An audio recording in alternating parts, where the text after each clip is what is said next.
Fall is in the air again, so I guess that means it's time for horror. Although, to be honest, I pretty much partake in that year-round. What's up, everybody? My name is Tyler Stans, and this is What's Playing Tonight. Let me talk to you guys about a guy named Mike Flanagan for a minute. You might have noticed his name before. He directed movies such as Oculus and Doctor Sleep, Gerald's Game. He also did The Haunting of Hill House on Netflix, as well as The Haunting of Bly Manor. I have seen everything I just mentioned except for Haunting of Bly Manor. I skipped it last year. Couldn't really say why. Just wasn't really in the mood for it, I guess. But you might have noticed that Mike Flanagan has directed a couple of Stephen King adaptations. I would say that Mike Flanagan is probably the biggest Stephen King fan in Hollywood at the moment. I could be wrong about that. Let me know down in the comments if I am wrong. But I'm not here to talk about that today. I'm here to talk about his new show on Netflix, Midnight Mass. I've pretty much been a big fan of everything that he's done so far, so I was excited to check out Midnight Mass, especially after finding out that it was pretty different to what he usually does. There's no ghosts in this. I guess I'm gonna spoil a little bit, but not too much of a spoiler, to be honest. There's no ghosts in this show, so this is quite different from what we're used to. I wasn't quite prepared for how different it was, however, and I must admit that my earlier statement about him being the biggest Stephen King fan in Hollywood seems to ring true for me. This show almost acts as an adaptation of one of Stephen King's more famous novels. I'm not going to name the one because if I name that, it's going to give the whole show away, because if I mention the novel, you're going to know what it's about, and then I'd rather you guys just watch the show and then find out for yourselves like I did. But I'm just going to go ahead and give you the Netflix description. Midnight Mass is about a small island town in which a disgraced young man returns home and things are shaken up by the arrival of a charismatic priest. That is the Netflix description, or at least I think it is. That's what it says on Wikipedia, so we're just going to go with that. Our troubled, disgraced young man is played by a guy named Zach Gilford. You might have seen him in a show called Friday Night Lights. I've never watched it myself, but I've heard that it's quite successful. That brings us to our charismatic priest, played by Hamish Linklater. I hope that I'm pronouncing that right. And Hamish Linklater is really the star of the show, in my opinion. His performances were the most memorable. I think he stole every scene that he was in, and I'm excited to see more of him. Mike Flanagan's longtime collaborator as well as wife, Kate Siegel, makes an appearance in this show, playing Erin Green, a pregnant woman who has a mysterious past, kind of. She does a good job in this show. Just about everything I've ever seen her in, I've enjoyed her work. Surprise for me was Annabeth Gish is in this show. X-Files fans will remember her from the later seasons where she plays Monica Reyes. Controversial character. I always thought she was fine, but I understand if it's not Mulder or Scully, people are not going to be happy. That's neither here nor there. Another performance I really enjoyed was Rahul Kohli. He plays the town's sheriff, the only Muslim on the island, well, him and his son, in a town full of devout Christians. So things are a bit perilous for him, but he does a good job on the show. He makes the sheriff really likable.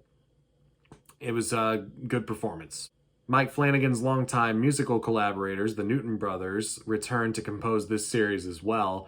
I know for a fact that they have worked with him on Doctor Sleep, as well as both haunting shows and probably many more of his projects. They do an excellent job helping the atmosphere of the show maintain its small town with a secret vibe. And when I'm talking about this show, the vibes are very important. I love what Flanagan is doing with his work. He knows how to nail that crisp Netflix look. You know what I mean? Maybe you don't, so I'll explain it. His Netflix shows are some of the best looking TV shows that I've ever seen. Everything just looks very movie quality. And Flanagan himself is a master behind the camera. He's very good with those long tracking shots. There was a memorable shot from Haunting of Hill House that, even though it wasn't one continuous shot, it made half an episode look like it was one continuous shot.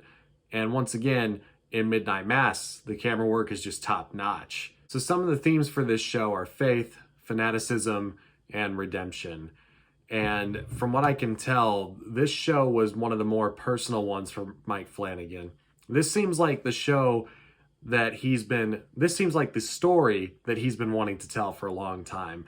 And I think that he works better on television, especially something on Netflix, something where he can just make whatever he wants without having to worry about Warner Brothers or somebody telling him to do this and do that and do that.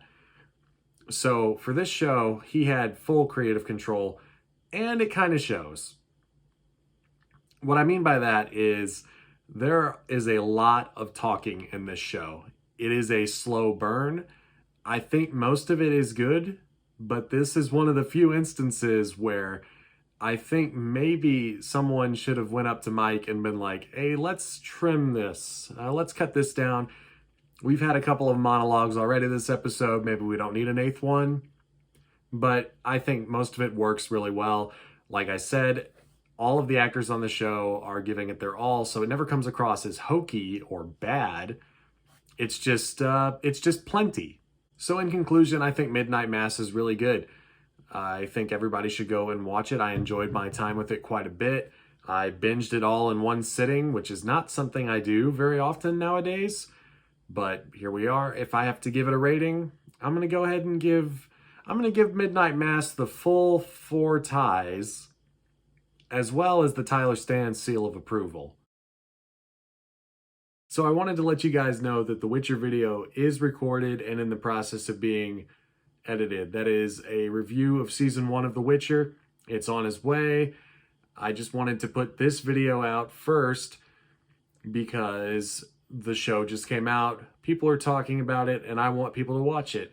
So thank you so much for your patience with that. It is going to be a little weird because I'm going to have long hair again in the Witcher video, but I think you guys can handle that. Thank you so much for watching my review. I hope that maybe it can inform you in a decision to watch some good television.